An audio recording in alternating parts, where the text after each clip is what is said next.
सूरत डिंडोली इलाके की है ये घटना। कल का हत्याकांड है। स्थानीय लोग आक्रोशित हो गए हैं। स्थानीय लोगों द्वारा की गई है तोड़फोड़। पुल बंद कर विरोध जताया गया है। भीड़ ने 2 ऑटो में तोड़फोड़ की है। पुलिस का काफिला मौके पर पहुंचा। पुलिस ने भीड़ को हटाकर मामला शांत कराया। सूरत डिंडोली इलाके की है ये घटना। कल का हत्याकांड सामने आया है। स्थानीय लोग हुए हैं आक्रोशित। स्थानीय लोगों द्वारा की गई है तोड़फोड़। पुल बंद कर विरोध जताया गया। भीड़ ने 2 ऑटो में तोड़फोड़ की। पुलिस का काफिला मौके पर पहुंचा। पुलिस ने भीड़ को हटाकर मामला शांत कराया है। જે ઘટના બની છે કઈ રીતની હતી સમગ્ર ઘટનાને શા માટે બની હતી? ગઈકાલે ડિંડોલીમાં હત્યાના બનાવ અનુસંધાને આજે સવારે એના પરિવારજનોના મૃતકના પરિવારજનોએ રસ્તો જામ કરવા પ્રયાસ કર્યો હતો, જે બાબતે પોલીસ તત્કાલ ત્યાં પહોંચી ગઈ હતી અને લોકોને હટાવવા પ્રયાસ કર્યો હતો।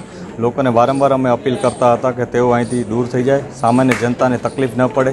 સામાન્ય જનતા જે લોકો અહીંયા અવરજવર કરે છે એમને હેરાનગતિ થઈ રહી છે। આ ઉપરાંત ત્યાં હોસ્પિટલ પણ છે, હોસ્પિટલના લોકોને પણ પરેશાની થઈ શકે, પેશન્ટ્સને હેરાનગતિ થઈ શકે। આ પ્રકારના વારંવાર અમે સમજાવટ કરી રહ્યા હતા, પરંતુ તેઓ સમજીને નહીં રહ્યા હતા અને કેટલાક લોકો તેઓને મિસગાઈડ પણ કરી રહ્યા હતા। આ દરમિયાન જ્યારે મૃતકના પરિવારજનો ત્યાંથી હટવાની કોશિશ કરી હતી તે દરમિયાન કેટલાક લોકોએ પોલીસ સાથે ઘર્ષણ કરવાનો પ્રયાસ કર્યો, જે બાબતે પોલીસે તત્કાલ કાર્યવાહી કરતાં મિનિમમ ફોર્સ યુઝ કરી અને લોકોને ત્યાંથી હટાવી દીધા હતા અને જનજીવનને કોઈ તકલીફ ન પડે એ મુજબ અમે આખો રસ્તો ક્લિયર કરી દીધો હતો અને લોકોને ત્યાંથી દૂર ભગાડી અને તેઓ ત્યાંથી જતા રહ્યા હતા। હાલની શું પરિસ્થિતિ છે? હાલ વિસ્તારમાં સંપૂર્ણ શાંતિ છે। જે મૃતક પરિવાર છે એ લોકો સાથે જ અમે છીએ, એ લોકોને વિસ્તારમાં અમે હાજર છીએ।